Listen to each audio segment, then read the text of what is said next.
Assalamualaikum warahmatullahi wabarakatuh.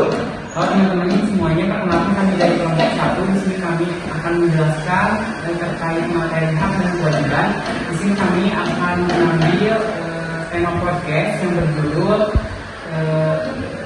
pasal 27 ayat 1, 2, dan 3. Selamat menyaksikan.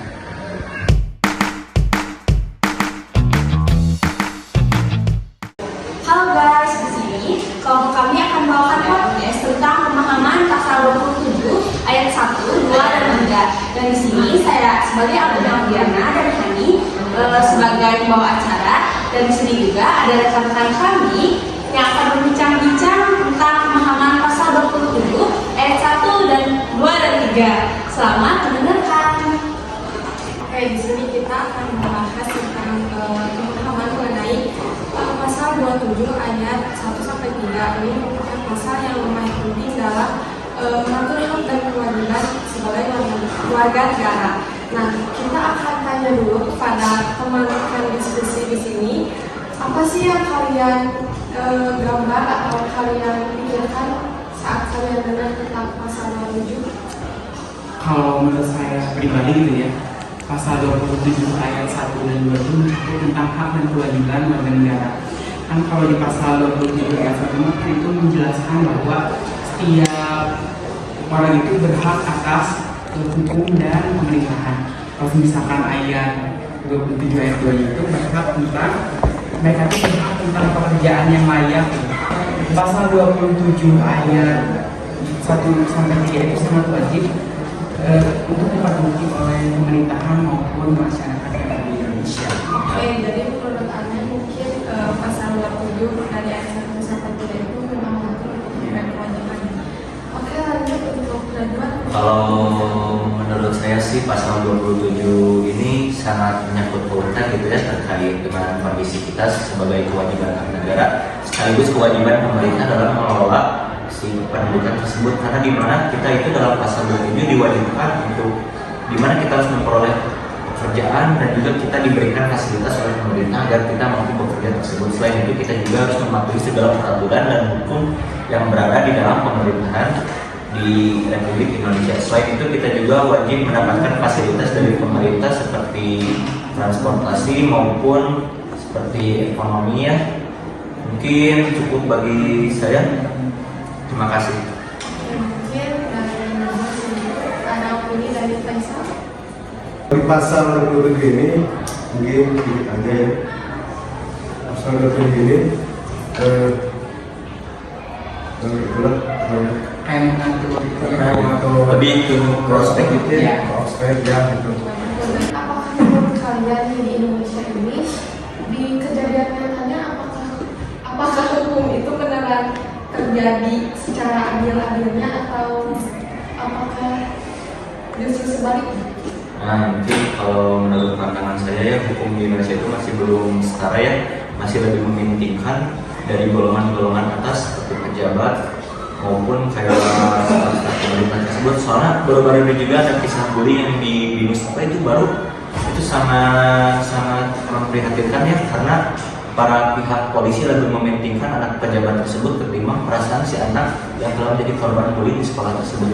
Selain itu hukum pemerintah juga sedikit tidak baik menurut saya untuk kalangan bawah, karena lebih memberatkan, apalagi kalau mereka benar-benar tidak tersangka tapi karena mereka yang dilawannya adalah pejabat ataupun orang-orang yang berkuasa, mereka menjadi takut dan akhirnya malah dijebloskan kepada penjara. Menurut aku gitu, hukum yang ada di Indonesia itu masih belum adil gitu ya, antara golongan atas sama golongan bawah. Contohnya juga kasus Verdi Sambo gitu ya, istrinya cuma dihukum sebentar dikarenakan alasan mempunyai anak gitu, jadi hukum itu tidak terlalu lama. Terus ada kasus nenek-nenek yang mencuri singkong, itu alasannya itu karena dia tuh kelaparan terus mencuri singkong, lalu dia tuh dilaporkan dan mendapat hukuman yang lebih berat. Terus kasus Pina Cirebon juga, itu kan yang melakukannya tuh anak pejabat ya, kayak anak bupati, anak pokoknya pejabat gitu ya. Tapi mereka tuh malah memanipulasi si ceritanya bahwa kayak menyalahkan orang lain yang melakukannya gitu.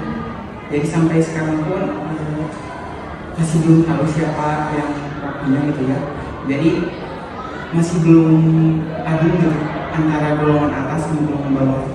Oke, jadi menurut Anda opininya bahwa pasal 20 ayat 1 di penerapkan di Indonesia itu masih belum adil ya, karena ada ketidaksetaraan antara orang yang memiliki kekayaan lebih di antara orang atau masyarakat sipil. Tadi kita sudah berbincang-bincang mengenai pasal 27 ayat 1, kita sudah cukup membahas lebih dalam ya, tapi kita masih ada 2 ayat yang perlu kita bahas mengenai pasal 27 ini. Kita mulai aja untuk pembahasan selanjutnya mengenai pasal 27 ayat 2.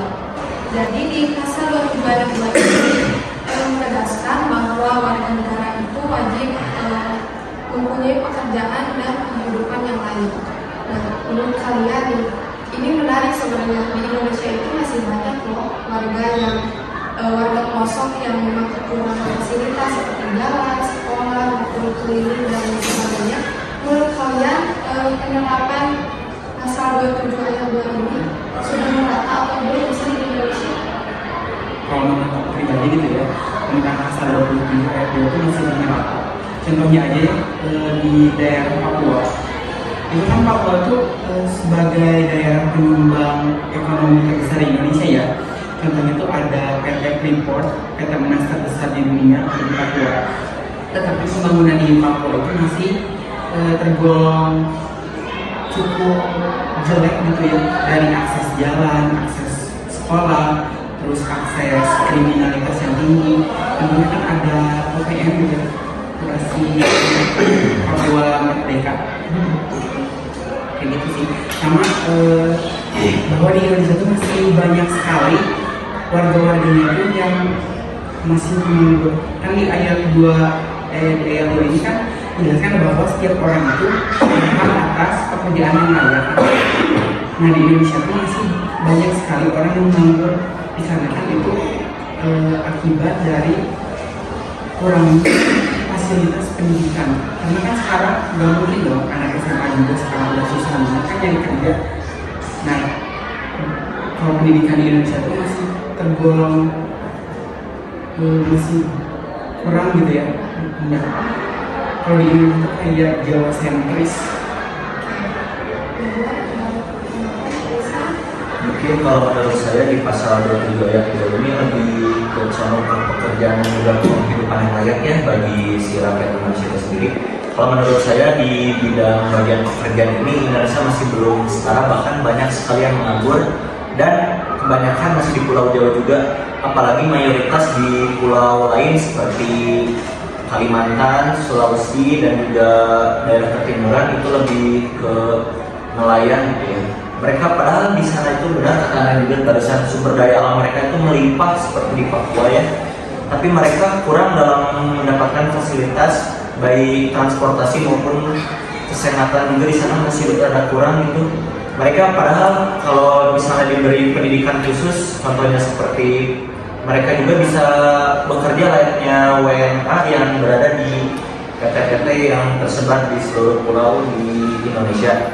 Selain itu kurangnya pemerataan dalam pembagian pekerjaan itu sangat tidak merata di luar Jawa karena kebanyakan itu warga di sana lebih mementingkan adanya fasilitas gitu, jadi nunggu bansos dulu gitu dari si negara. Jadi pemerintah itu kurang menanggulangi adanya buat si warga negara itu biar bekerja, tapi mereka mindsetnya itu jadi kayak nanti aja nunggu bantuan pemerintah, kan itu nggak benar ya. Harusnya mereka itu bekerja dan juga pemerintah memfasilitasi adanya pekerjaan mereka karena lapangan kerja di Indonesia saat ini bisa dibilang lagi dikit ya, tidak mumpuni, belum lagi persyaratannya yang sangat di luar nalar ya, apalagi di Jawa juga itu sama aja. Mungkin buat saya sekian.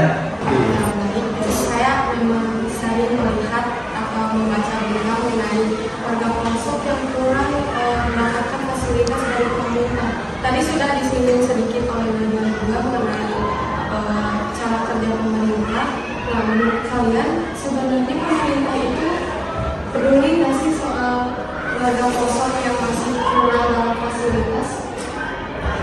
Kalau menurut aku pribadi, karena ya kalau pemerintah pusat tuh kayak masih memperdulikan tentang warga-warga pelosok gitu ya. Tapi pemerintah daerahnya itu sendiri yang malah kayak menggagalkan rencana pemerintah pusat. Contohnya kayak di daerah Lampung gitu ya, yang jalan-jalannya rusak. Tapi ketika presiden mau ke daerah Lampung, itu jalannya baru dibenerin selama kurang lebih 20 tahun ya dibenerin kalau nggak salah. Jadi penggunaannya cuma dari pemerintah setempat gitu. Iya, istilahnya korupsi. Nah, menurut kalian juga kan ada sebagian warga yang mengkonsumsinya tidak berhubungan karena tidak berkelingan. Mereka memberikan beberapa bantuan seperti subsidi. Apakah menurut kalian itu efektif untuk mengurangi penghidupan orang lain?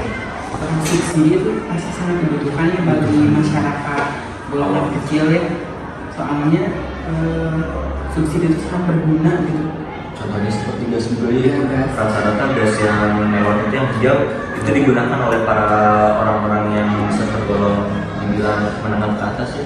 Jadi mereka yang rakyat bawah malah tidak menggunakan subsidi tersebut. Seperti KIP juga contohnya kan, PIP terus bantuan sosial juga sedikit minggu ya.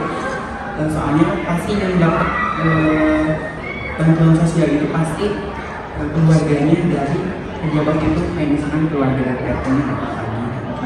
Sedangkan kalau masyarakat golongan bawah itu dia suka nggak dapat lagi, tapi kayak subsidi.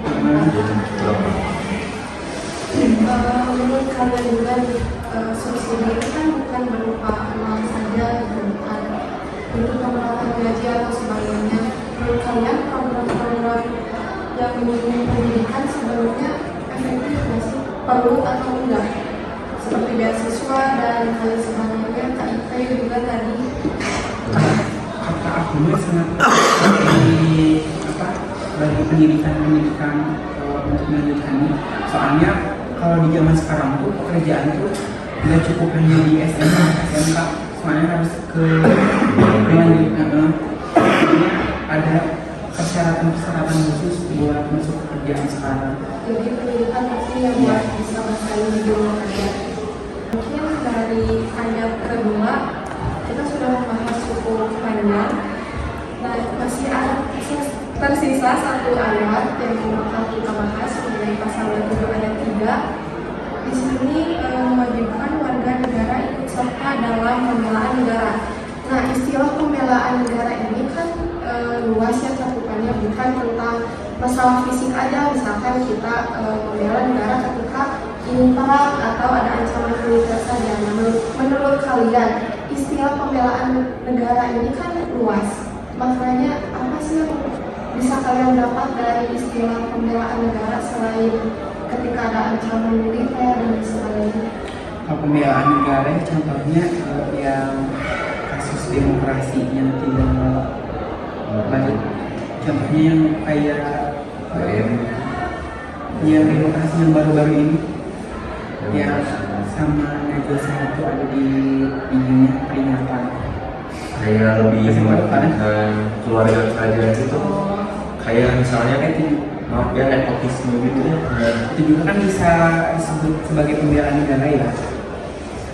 Jadi mengurangi atau membela untuk tidak terjadi percobaan. Selain itu juga banyak yang lebih tidak ada persatuan-persatuan gitu, lebih mementingkan golongan-golongan tertentu, misalnya dari pulau atau suku apa dulu gitu baru pulau atau suku yang lain. Jadi mereka itu merasa terbelakangi gitu daripada kaum ataupun yang berasal dari pulau yang lain itu. Terus toleransi juga sih kata aku mah itu tidak dapat sebagai pembelaan negara. Kenapa bisa disebut sebagai pembelaan negara gitu ya? Toleransi itu kita tuh dapat menghargai antara suku, ras, agama yang lainnya di seluruh Indonesia.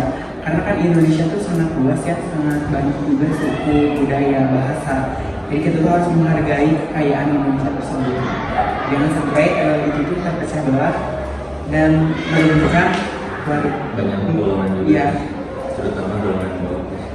Dari kesimpulan dari pasal 27 ayat 1, 2, dan 3 itu yang telah mereka perbincangan itu adalah pentingnya kesetaraan di hadapan hukum, hak atas pekerjaan yang layak, serta kewajiban pembelaan negara. Nah, pasal ini juga mewajibkan hak-hak dasar setiap warga itu sekaligus meningkatkan tanggung jawab mereka dalam kehidupan berbangsa dan bernegara. Mungkin itulah pembahasan dari podcast kali ini mengenai pasal 27 dari mulai ayat 1 sampai 3. Kita sudah membahas cukup dalam mengenai pasal ini dan bisa disimpulkan kita tuh harus menaati peraturan dan kita juga harus menegakkan keadilan dalam hukum, karena kan seperti yang sudah mereka sampaikan bahwa ternyata hukum di Indonesia ini masih tergolong tidak seimbang, karena biasanya yang memiliki pekerjaan atau kekayaan yang tinggi biasanya lebih mudah lolos dari penjara ataupun hukum. Mungkin cukup sekian yang dapat kami sampaikan pada podcast kali ini. Terima kasih untuk teman-teman yang sudah menonton. Terima kasih juga teman-teman atas pembahasan dan diskusinya pada hari ini. Terima kasih. Wassalamualaikum warahmatullahi wabarakatuh. Aduh nih, kalau boleh jujur gue sebenarnya nggak ngerti nih meeting ngomongin apaan. Tapi kalau gue lihat orang lain pada serius ya, pada ngerti kali ya, gue aja nggak ngerti nih. Nih sih yang enak makan apa nih ya? Makan soto tapi lagi Jadi tentang yang kasus pindah Garut. Eh?